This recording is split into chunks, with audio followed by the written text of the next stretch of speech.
જય શ્રી કૃષ્ણ. નમસ્કાર મિત્રો, સ્વાગત છે તમારું અમારી ચેનલમાં. મિત્રો, આજની કહાની ખૂબ જ જ્ઞાનવર્ધક અને સમજવાલાયક બનવાની છે. તો આ કહાનીને અંત સુધી ધ્યાનથી સાંભળજો, કેમ કે અધૂરું જ્ઞાન ક્યારેય કામ લાગતું નથી. તો ચાલો શરૂ કરીએ આજની કહાની. રચના એક કટોરીમાં બેસન અને હળદરનો લેપ લગાવી રહી હતી. ત્યારે એની નણંદ રૂપા ત્યાં જાય છે અને ભાભીના મોઢા પર લાગેલા લેપને જોઈને હસીને કહેવા લાગે છે, ભાભી, આ તમે તમારા મોઢા પર શું કરો છો? ખૂબ જ અજીબ લાગે છે. રૂપાની વાત સાંભળીને રચના બૂમો પાડીને કહે છે, હું કોઈ અજીબ નથી લાગતી, પરંતુ પોતાના મોઢા પર ચમક લાવવા માટે હળદર અને બેસનનો લેપ લગાવું છું. તું શું જાણ સુંદરતાનું મૂલ્ય? તું તો એકદમ કાળી છે. જો અંધારામાં પણ તને કોઈ જોઈ લે તો ડરી જાય. રૂપા ભાભીની વાત સાંભળીને હસવાનું બંધ કરી દે છે અને કહે છે, ભાભી, તમારે લેપ લગાવવાની શું જરૂર છે? તમે તો પહેલેથી જ એટલા સુંદર અને ગોરા લાગો છો. તમારે લેપ લગાવવાની જરૂર નથી. પ્રશંસા સાંભળીને રચના કહે છે, હા હા, આ વાત તો છે કે મારે કોઈ વસ્તુની જરૂર નથી. જોને મારું મોઢું કેવું ચમકી રહે છે અને મારો રંગ પણ કેટલો ગોરો છે. કટોરીમાંથી વધેલો લેપ પોતાની નણંદ રૂપા તરફ ખસેડીને કહે છે, લે, તું પણ આ લેપ લગાવી લે. કદાચ તારું મોઢું પણ દેખાવા લાગે. નહીં તો તારા મોઢા પર ખાલી દાંત અને દાંત દેખાય છે. નહીં ભાભી, મને આની જરૂર નથી. હું જેવી છું એવી સારી છું. અને એમ પણ મારી માં કહે છે કે હું એની ખૂબ સુંદર છોકરી છું. હા, તું અને તારી માં ખબર નહીં કે આ ભ્રમમાં જીવતા રહો છો, જ્યારે તમારી પીઠ પાછળ બધા લોકો તમારો મજાક ઉડાવે છે. તારા કારણે મારે શર્મિંદા થવું પડે છે. જો તને લેપ લગાવવાનું કહું તો એ પણ તું નથી લગાવતી. અને રચના કટોરીમાંથી લેપ લઈને જબરજસ્તી રૂપા પર લગાવી દે છે. આલે, મેં લેપ લગાવી દીધો. ઘરમાં મારા જન્મદિવસની પાર્ટીની તૈયારી ચાલે છે. મારી બધી બહેનપણીઓ અને ઓળખીતા લોકો આવશે. જ્યારે તને આ રીતે જોશે તો લોકો શું કહેશે? મારો જ મજાક ઉડાવશે. એટલા માટે ચૂપચાપ લેપ લગાવી લે. અને હું ના કહું ત્યાં સુધી હટાવતી નહીં. બિચારી રૂપાને ન ઈચ્છતા હોવા છતાં પણ લેપ લગાવવો પડ્યો, કેમ કે જો નહીં લગાવે તો ભાભી ગુસ્સો કરશે. રચના પોતાના રૂમમાં આરામથી સૂવા માટે જતી રહી. ત્યારે રૂપાની માં કવિતાજી અંદર આવી અને રૂપાને જોતા કહે છે, આ શું થયું છે? તને શું કરી લીધું?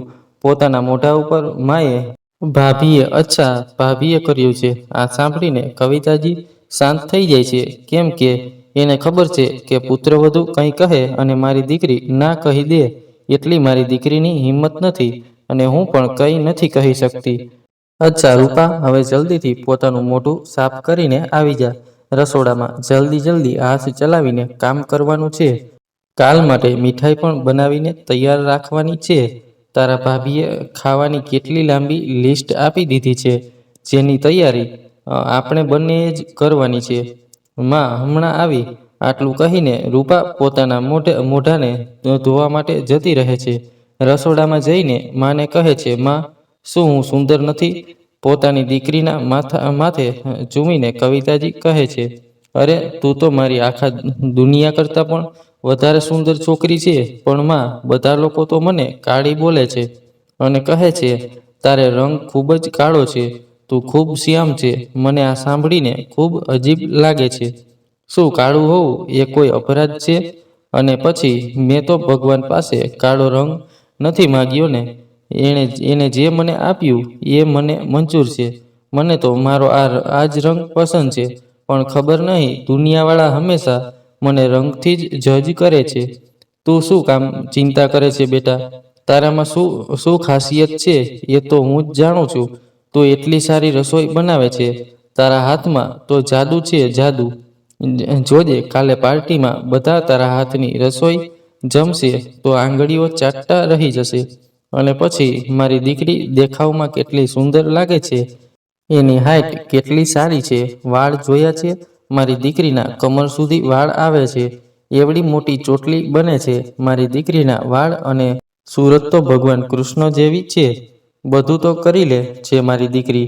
સિલાઈ કઢાઈ બનાવી અને વસ્તુમાં ઓછી નથી મારી દીકરી. અને હંમેશા પોતાની સ્કૂલમાં પણ તે ટોપ કર્યું છે.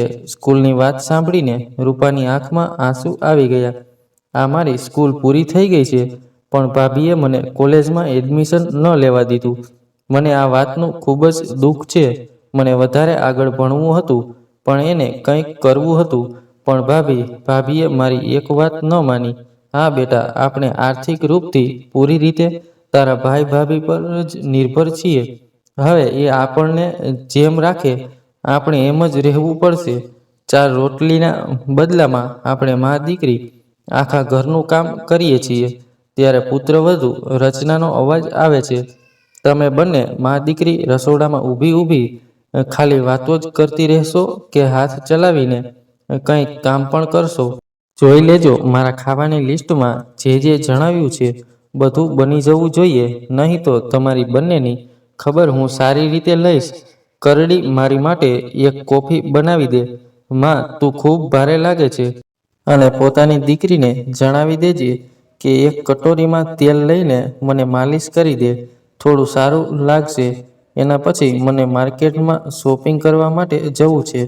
રૂપા ભાભીને માથે માલિશ કરતી હોય છે ત્યારે તેનો ભાઈ પણ હાથમાં બેગ લઈને આવે છે અને કહે છે, આ લે રચના, તે જેટલો સામાન મંગાવ્યો હતો એટલો હું લઈ આવ્યો છું.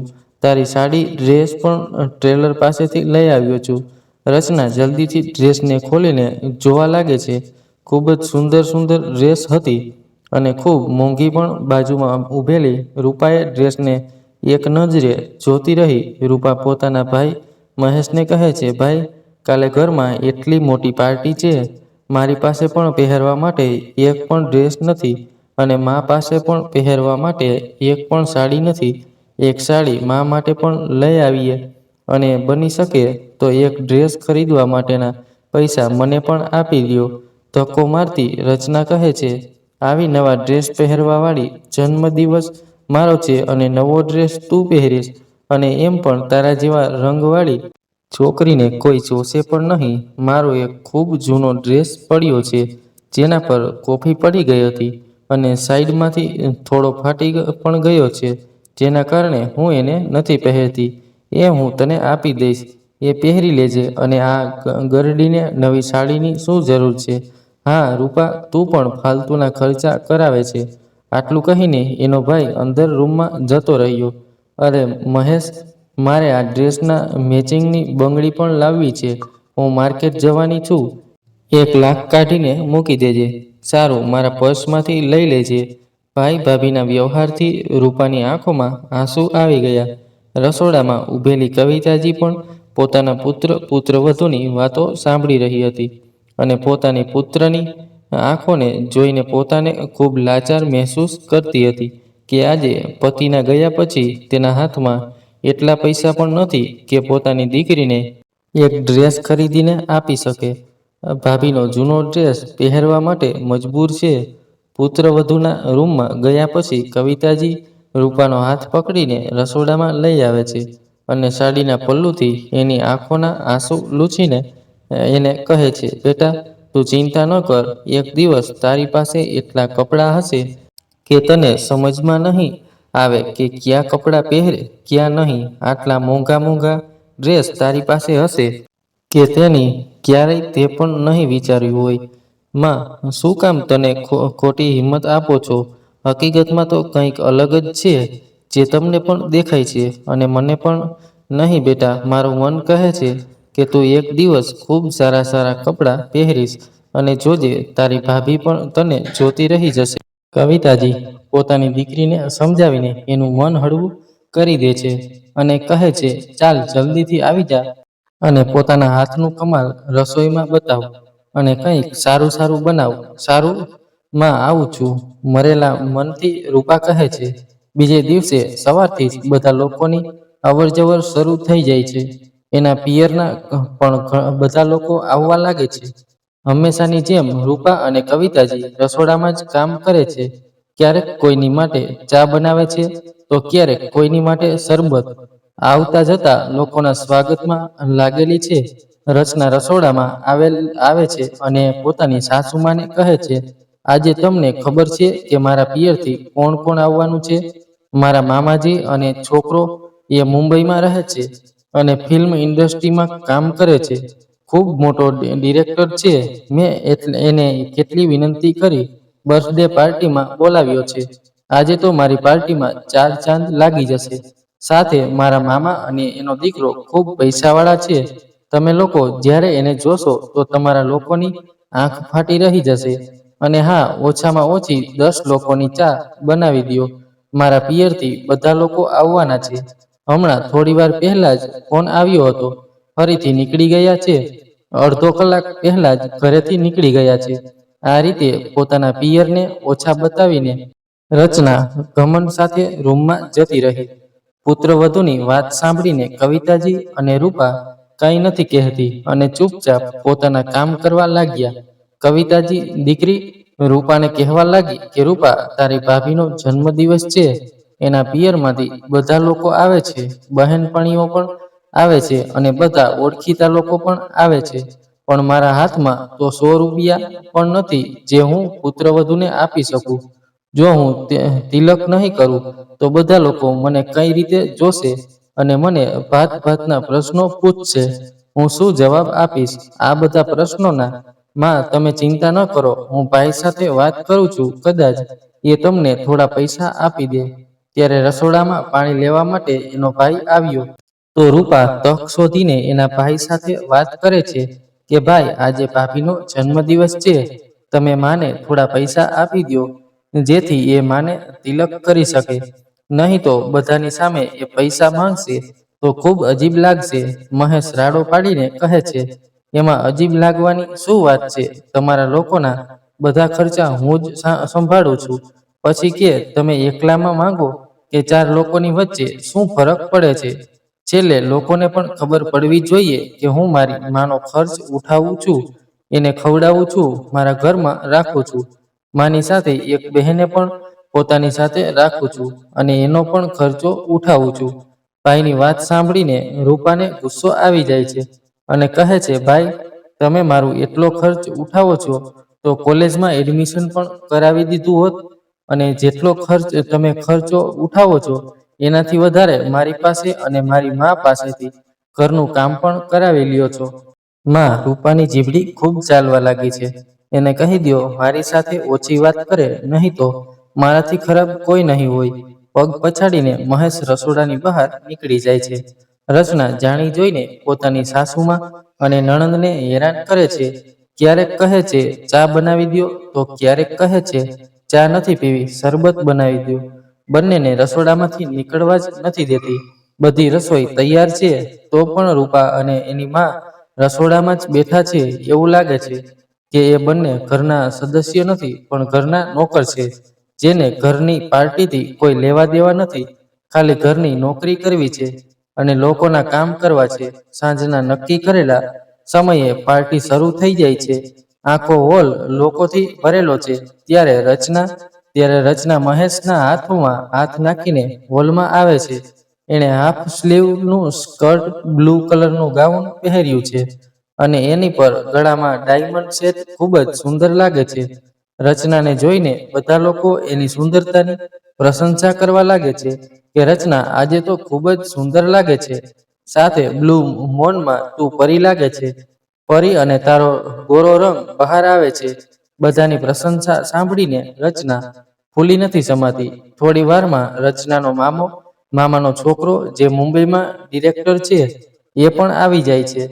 એક ગજબ પર્સનાલિટી હતી. આકાશની જોવામાં કોઈ હીરોથી ઓછો નહોતો લાગતો. વ્હાઇટ શર્ટ અને બ્લેક પેન્ટમાં ખૂબ જ કમાલ લાગતો હતો.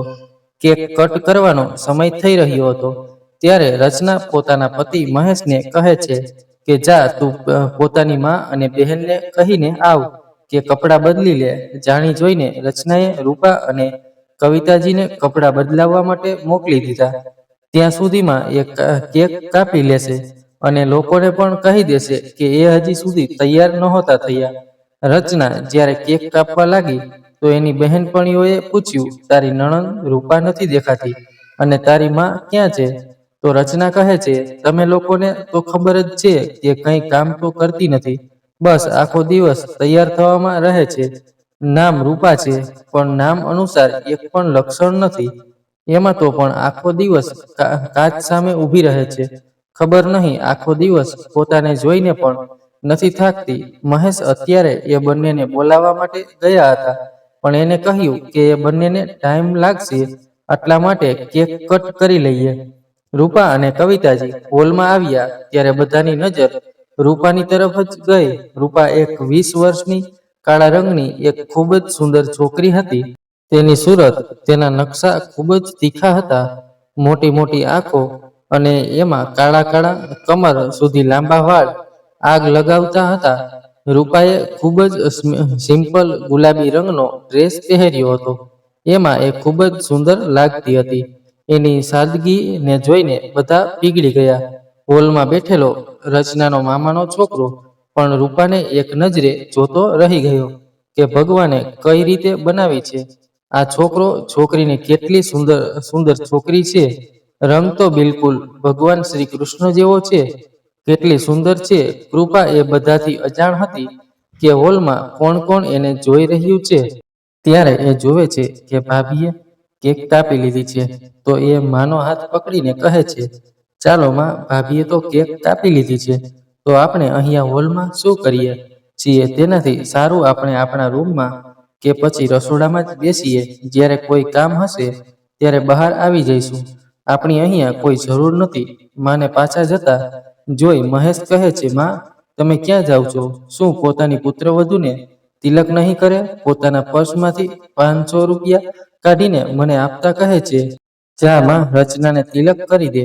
કવિતાજીને પોતાના દીકરાની હાથેથી પૈસા લેવા નહોતા ગમતા, પણ એ પુત્રવધૂના ડરથી ના પણ નહોતી કહી શકતી. જો અત્યારે બધાની સામે ના કહી દીધું તો પુત્રવધુ પછી ખૂબ સંભળાવશે. તેનાથી સારું તો એ છે કે એ જેવું કહે એવું કરી દઉં. કવિતાજી પૈસા લઈને પુત્રવધુ પાસે તિલક કરવા જાય છે. જેવો જ તિલક કરવા હાથ આગળ કરે છે તો રચના તેનો હાથ પકડીને કહે છે, બસ બસ, હવે તિલક શું કરવું? મારા પૈસા મને જ આપી રહ્યા છો. બધા લોકોએ વાતને સાંભળી લે છે અને કવિતાજીને પુત્રવધુની વાત સાંભળીને ખૂબ જ શરમ આવે છે. કવિતાજી રસોડામાં આવી જાય છે. આંખોમાં આંસુ જોઈ રૂપા કહે છે, માં, શું થયું? કઈ વાત છે? નહીં બેટા, કંઈ નહીં, આવું કહીને વાતને ટાળી દે છે. થોડી વાર પછી ખાવાનો વારો આવ્યો એટલે બધા લોકોનું જમવાનું રૂપા અને કવિતાજીએ બનાવ્યું હતું. જ્યારે બધાએ ખાધું તો બધા રસોઈના વખાણ કરવા લાગ્યા. વાહ, કેટલું સ્વાદિષ્ટ ભોજન છે. આ ભોજન આગળ તો હલવાઈ પણ નકામા છે. તમે લોકો તો તમારી એક હોટલ ખોલી લ્યો, ખૂબ જ ચાલશે. તમારા જેવું ભોજન મેં આજ સુધી નથી ખાધું. કવિતા જે વખાણ સાંભળી કહે છે, હા હા, આ બધી રસોઈ મારી દીકરીએ બનાવી છે. મારી દીકરી રસોઈ બનાવવામાં ખૂબ જ હોશિયાર છે. ખૂબ જ સારી રસોઈ બનાવે છે. બધા લોકો રૂપાની ખૂબ જ પ્રશંસા કરવા લાગે છે. પણ બાજુમાં બેઠેલી રચનાને રૂપાના વખાણ પસંદ નથી આવતા. એ પ્રશંસા સાંભળી મળી જાય છે. હા હા, કેટલી પણ સારી રસોઈ નથી બનાવી. હવે તમને લોકોને એટલી જોરથી ભૂખ લાગી છે કે બધા લોકોને રસોઈ ભૂખના કારણે સ્વાદિષ્ટ લાગે છે. ત્યારે એના મામાનો છોકરો આકાશ કહે છે, નહીં દીદી, રસોઈ સાથે જ ખૂબ જ સ્વાદિષ્ટ બની છે. મેં આજ સુધી એટલું સ્વાદિષ્ટ ભોજન ક્યારેય નથી ખાધું. એ સાંભળીને રચના ચૂપ થઈ જાય છે, પરંતુ એને મનમાં ને મનમાં રૂપા પર ખૂબ જ ગુસ્સો આવે છે. થોડી વાર પછી ડીજે પર સોંગ વાગવા લાગે છે. બધા લોકો નાચવા લાગે છે. રૂપા બધાને જમવાનું સર્વ કરે છે. સાથે કવિતાજી એને મદદ કરે છે. આકાશ રૂપા સાથે વાત કરવા માંગે છે, પણ એ કામમાં એટલી વ્યસ્ત છે કે કોઈ સાથે વાત જ નથી કરી શકતી. ત્યારે રચનાની એક બહેનપણી રૂપાનો હાથ પકડીને બીજે તરફ ખેંચીને કહે છે, અરે રૂપા, તું કામ જ કરતી રહીશ કે પોતાની ભાભીના જન્મદિવસની બર્થડે પાર્ટીમાં ડાન્સ પણ કરીશ? ક્યારની જોઉં છું કામ જ કરે છે. આવી જા, અમારી સાથે ડાન્સ કર. એમ પણ મેં તારા ડાન્સના ખૂબ જ વખાણ સાંભળ્યા છે.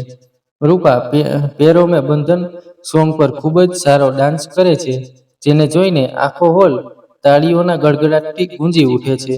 આકાશ, જે રૂપાનું રૂપ જોઈને પહેલેથી જ લટ્ટુ હતો, હવે એનો ડાન્સ જોઈને પાગલ થઈ ગયો. ચારે બાજુથી લોકો રૂપાના વખાણ કરવા લાગ્યા, જેને જોઈને રચના ગુસ્સામાં લાલ પીળી થઈ ગઈ. હવે તો એની તરફ કોઈ ધ્યાન જ નહોતું આપતું. બધા રૂપાની તરફ જ જોઈ રહ્યા હતા. એને એની જ પ્રશંસા કરી રહ્યા હતા. એના લાંબા વાળ અને એની રસોઈની, એની ડાન્સની પ્રશંસા થતી હતી. ગુસ્સામાં લાલ પીળી થયેલી રચના રૂપા પાસે આવે છે અને રૂપાના ગાલ પર એક જોરદાર થપ્પડ લગાવી દે છે. રૂપા જમીન પર પડી જાય છે અને કહે છે, મેં શું કર્યું છે ભાભી, જે તમે બધાની સામે મને થપ્પડ મારો છો? માજી, પોતાની દીકરીને અંદર લઈ જાઓ, નહીં તો આજે પોતાના ભાઈના હાથે માર ખાશે. પછી નહીં કહેતા કે મોટી બહેન પર હાથ ઉઠાવું છું. વાતાવરણને જોઈને કવિતાજી પોતાની દીકરીનો હાથ પકડીને અંદર લઈ આવી, કેમ કે એ પુત્રવધૂની પાર્ટી ખરાબ કરવા નહોતી માંગતી, પરંતુ રૂપાની આંખોના આંસુ રોકવાનું નામ જ નહોતા લઈ રહ્યા. કવિતાજીએ પણ એને ખૂબ જ સમજાવી, પણ આજે એ ચૂપ નહોતી થઈ રહી. જ્યારે જુઓ ત્યારે ભાઈ ભાભી આપણને ખરું ખોટું સંભળાવ્યા કરે છે, એટલું કામ કરાવે છે, તો પણ આપણે કંઈ ના કહ્યું. પણ આજે એણે મને બધાની સામે થપ્પડ શું કામ મારી? મેં તો એવું કંઈ નહોતું, બધું એના હિસાબે તો ચાલતું હતું. બેટા, શાંત થઈ જા, બધા લોકો જતા રહેશે, પછી આપણે તારી ભાભી સાથે આના વિશે વાત કરીશું. બધાના ગયા પછી કવિતાજી પોતાની પુત્રવધૂ સાથે વાત કરે છે, તો પુત્રવધૂ એની સાથે જ ઝઘડો કરવા લાગે છે કે મેં તમને રસોઈનું કામ સોંપ્યું હતું, તો તમારે લોકો સાથે આવીને નાચવાની શું જરૂર હતી? એટલો જ નાચવાનો શોખ છે તો નીકળી જાઓ મારા ઘરથી. મહેશ રાડો પાડીને કહે છે, હવે ચૂપ કરો તમે લોકો, મારી વાત ધ્યાનથી સાંભળો. હવે તમારા લોકોના રોજના ઝઘડાથી હું પરેશાન થઈ ગયો છું. એટલા માટે મેં રૂપા માટે છોકરો પસંદ કર્યો છે. જલ્દીથી એના હાથ પીળા કરીને આ ઘરેથી વિદાય આપી દઈશું. ખૂબ રાખી લીધા આ મા દીકરીને. ઘરે કેવો છોકરો પસંદ કર્યો છે બેટા? શું કરે છે છોકરો? કવિતાજી પૂછવા લાગી તો મહેશ ગુસ્સો કરતા કહ્યું, રિક્ષા ચલાવે છે, બીજું શું કરે? તમારી કાળી છોકરીને નોકરીવાળો અને સુંદર છોકરો મળવાથી રહ્યું. શું તું મારી દીકરીના લગ્ન રિક્ષા ચાલક સાથે કરીશ? હું એવું ક્યારે નહીં થવા દઉં. હું મારી દીકરીના લગ્ન સારા ઘરમાં કરીશ. રાડો પાડીને રચના કહેવા લાગી, કેવી રીતે કરશો? તમારી પાસે એક ફૂટી કોડી પણ નથી. એ તો અમારા બંનેનો એહસાન માનો કે રિક્ષાવાળો પણ શોધી દીધો, નહીં તો કુંવારી છોકરીને આખી જિંદગી ઘરે બેસાડીને રાખત. એહસાન માનવાની જગ્યાએ મને જ આંખો બતાવો છો. પુત્રવધુ, હું મારી દીકરીના લગ્ન માટે ગામનું ઘર વેચી દઈશ. રચના હસીને કહે છે, એ ઘર તો મેં ક્યારનું વેચી નાખ્યું છે. આશ્ચર્યથી કવિતાજી કહે છે, શું એ ઘરને વેચી નાખ્યું? શું કામ વેચી નાખ્યું? મને શું કામ ન કહ્યું? ઘર વેચવાની વાત સાંભળીને કવિતાજી જોરથી રોવા લાગી. દીકરીના લગ્ન માટે એ ઘર જ એકમાત્ર સહારો હતો. એને પણ પુત્રવધુએ દગો આપીને વહેંચી નાખ્યું. હવે હું શું કરું? કરડી, સાસુના વહાવ, કાલે જ છોકરાના મમ્મી પપ્પા ઘરે આવે છે. કરડી, આ લે બેસનનો લેપ, પોતાની કાળી દીકરીના મોઢે લગાવી દે. નહીં ભાભી, મને મારા મોઢા પર કોઈ લેપ નથી લગાવવું. હું જેવી છું એવી સારી છું. રૂપાનો જવાબ સાંભળીને મહેશ અને રચના એની પર ભડકી જાય છે. મહેશ રૂપાને 2 થપ્પડ લગાવી દે છે અને કહે છે, માં, મેં તમને પહેલા જ કહ્યું હતું કે આની જીભડી પર લગામ લગાવી દે, પણ તને મારી વાત સમજમાં નથી આવતી. કેટલી જીભ છાલે છે. આની સંભાળીને રાખો પોતાની દીકરીને. કાલે બીજા ઘરે જઈને મારું નાક કપાવશે. જતા જતા રચના પણ કવિતાજીને ધક્કો મારીને જાય છે, જેના કારણે એ પડી જાય છે અને એના હાથમાં ખૂબ ઈજા થઈ અને લોહી નીકળવા લાગ્યું. રૂપા મા પાસે ભાગીને આવે છે અને કહે છે, માં, તમને તો ખૂબ જ ઈજા થઈ છે. લાવો, હું દવા લગાવી દઉં છું. દવા લગાવ્યા પછી રૂપા કહે છે, માં, હું લગ્ન કરવાથી બીક લાગે છે. આખી જિંદગી ભાઈ ભાભીએ સંભળાવ્યું. બાળપણથી મારા રંગ રૂપને લઈને મેં એટલા મેળા સાંભળ્યા છે કે હવે સાંભળવાની હિંમત નથી. જો સાસરે જઈશ તો ત્યાં પણ લોકો મને મેળા જ મારશે. એટલા માટે હવે મારે લગ્ન નથી કરવા. આખી જિંદગી તમારી પાસે રહેવું છે. આખી જિંદગી હું તમારી સાથે જ રહીશ. તને શું લાગે છે દીકરા, તારા ભાઈ ભાભી માનશે? કાલે એ છોકરાવાળાના મમ્મી પપ્પાને બોલાવે છે અને જલ્દી તારા લગ્ન પણ કરી દેશે. મારું પણ નહીં ચાલે અને તારું પણ નહીં ચાલે. આ વાત આપણે બંને સારી રીતે જાણીએ છીએ. માં, આપણે ઘરેથી ક્યાંક બીજે જતા રહીએ, જ્યાં આપણને કોઈ ન જાણતું હોય. આપણે બંને આરામથી રહીશું. મને સિલાઈ પણ આવડે છે. હું કંઈ ને કંઈ કરીને આપણા બંનેનું પેટ ભરી લઈશ. બેટા, પણ આપણે ક્યાં જઈશું? ખૂબ દૂર જઈશું માં, જ્યાં આપણને કોઈ ન જાણતું હોય. પણ જવા માટે પણ પૈસા જોઈએ. ક્યાંથી લાવીશું એટલા પૈસા? અને જો ના જઈ શક્યા અને ભાઈ ભાભીના હાથે પકડાઈ ગયા તો એક વધારે આફત. તું એની ચિંતા ન કર માં, હું ગમે તે કરીને ઘરેથી નીકળવાની વ્યવસ્થા કરીશ. બીજે દિવસે જ્યારે છોકરાવાળા ના આવવાનો સમય થાય છે, એના 1 કલાક પહેલા જ રૂપા પોતાની માને લઈને નીકળી જાય છે. છોકરાવાળા રાહ જોઈને જતા રહે કહે છે. રૂપા જાણી જોઈને સાંજે પાછી આવે છે અને એના કારણે રચના અને મહેશ ભડકી ઉઠે છે અને કહે છે, આવવા દ્યો એ બંને મા દીકરીને. આજે સારી રીતે ખબર લઈશું, એની છોડીશું નહીં. થોડી વાર પછી જ્યારે રૂપા માને લઈને આવી તો દરવાજા બહાર બેઠેલો ભાઈ ભડકીને કહે છે, જ્યારે તને ખબર હતી કે આજે છોકરાવાળા જોવા માટે આવે છે તો ક્યાં ગઈ હતી? ભાઈ, દેખાતું નથી તમને? કાલે ભાભીએ માને ધક્કો મારી દીધો હતો, જેના કારણે માને ઈજા થઈ હતી, તો પટ્ટી કરાવવા ગઈ હતી. હાથમાં ખૂબ જ પીડા થતી હતી. અંદર રચના આગ બબૂલા થઈને કવિતાજીનો સામાન લઈને બહાર ફેંકી દે છે અને કહે છે, નીકળી જાઓ તમે મા દીકરી અહીંયાથી. હવે તમને હું આ ઘરમાં નહીં રાખી શકું. ભાભી, તમે માનો સામાન આ રીતે નથી ફેંકી શકતા. એમાં મારી માના પહેરવાના કપડાં છે અને તમે આ રીતે રસ્તામાં ફેંકી દો છો. રૂપાની વાત સાંભળીને રચના કવિતાજીની બેગમાંથી કપડાં બહાર કાઢીને પગ નીચે રાખીને મેલા કરી દે છે અને કહે છે, તું અને તારી માં મારા માટે પગના ચપ્પલ સમાન જ છો. મારી આસપાસ પણ તમે ક્યાંય નથી. પોતાની માના ફાટેલા કપડાં માટે તું મારી પાસે મારી સાથે આ રીતે વાત કરે છે અને તને કઈ વાતનો ઘમંડ છે? પોતાના લાંબા વાળનો ઘમંડ છે? કાતર લાવીને રૂપાના વાળ કાપી નાખે છે. હવે જોઉં છું તું કઈ વસ્તુનો ઘમંડ કરે છે. હવે તો તારા લાંબા વાળ પણ કપાઈ ગયા. કપાયેલા વાળને જમીન પર પડેલા જોઈને રૂપા જમીન પર બેસી જાય છે. ભાભી, તમને મારા વાળ સાથે શું દુશ્મની હતી? તમે મારી સાથે અને મારી મા સાથે જે વ્યવહાર કરતી હતી એ ઓછું હતું? શું તમે મારી સાથે સારું નથી કરતા? હું સારું ખોટું કંઈ નથી જાણતી. હવે બસ તમને લોકોને મારા ઘરમાં નહીં રાખવું. એક તો મારા ઘરમાં રાખીને 2 ટાઈમનું જમવાનું આપું છું અને ઉપરથી જે પણ આવે છે બસ તારા વખાણ કરીને જતા રહે છે.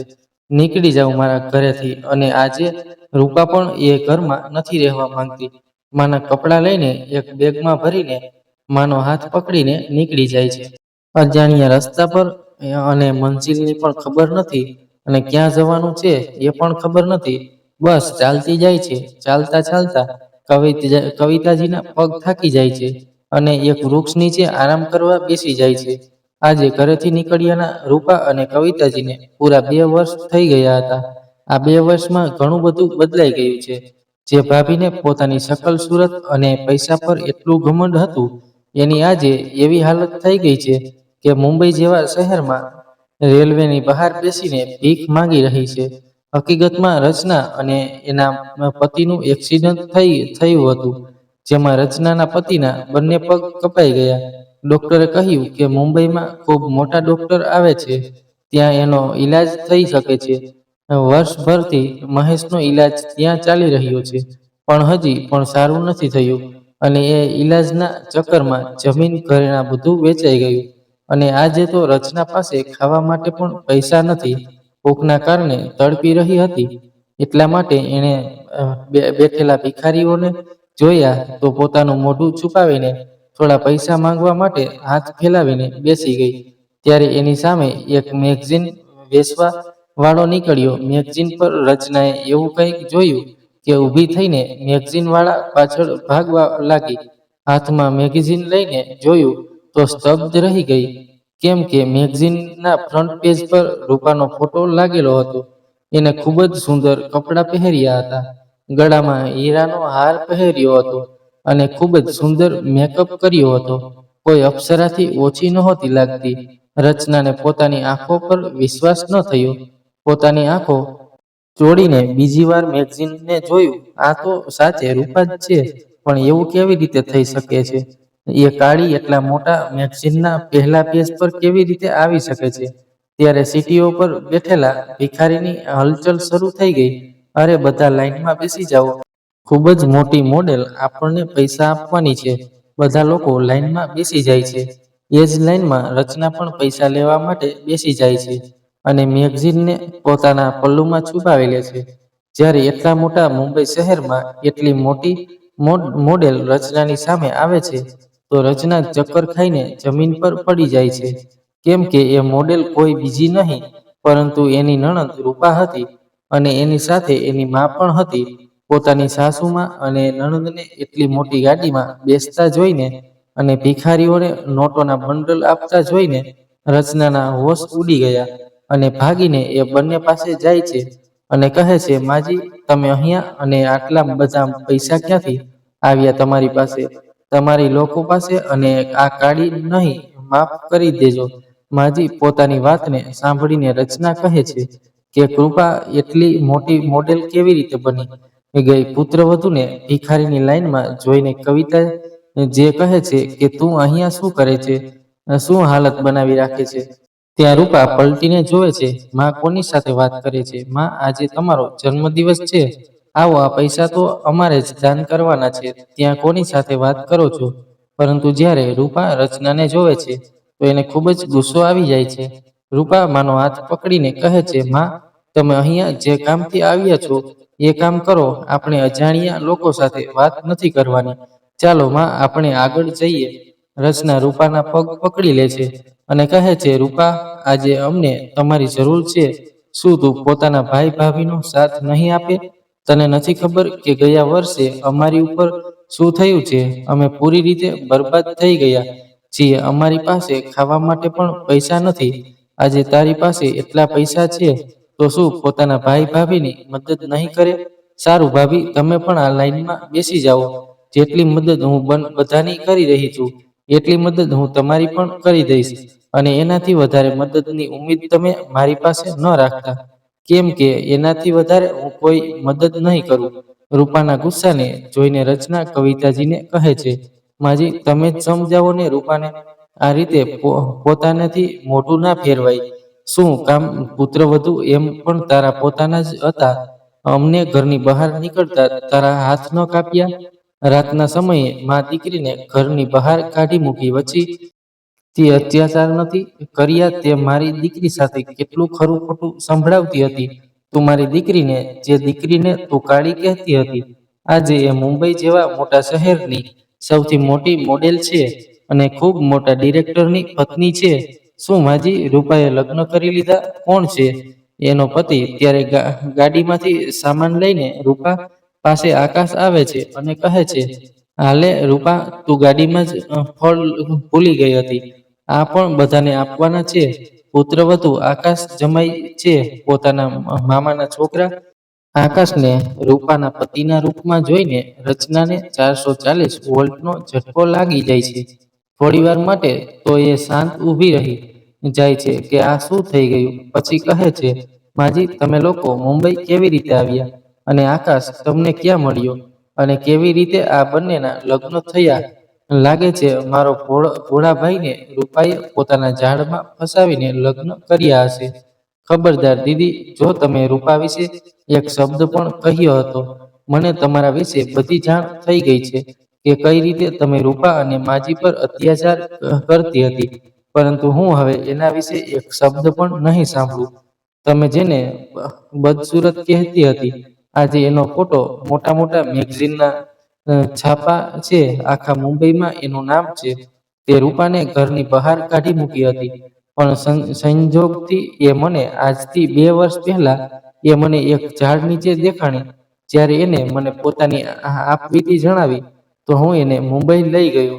મુંબઈમાં થોડા દિવસ રહ્યા પછી મેં એને મોડલિંગ કરવાની ઓફર આપી, કેમ કે એ દેખાવમાં તો પહેલેથી જ એટલી સુંદર હતી અને રૂપાએ ખુશી ખુશી ઓફર સ્વીકારી લીધી હતી.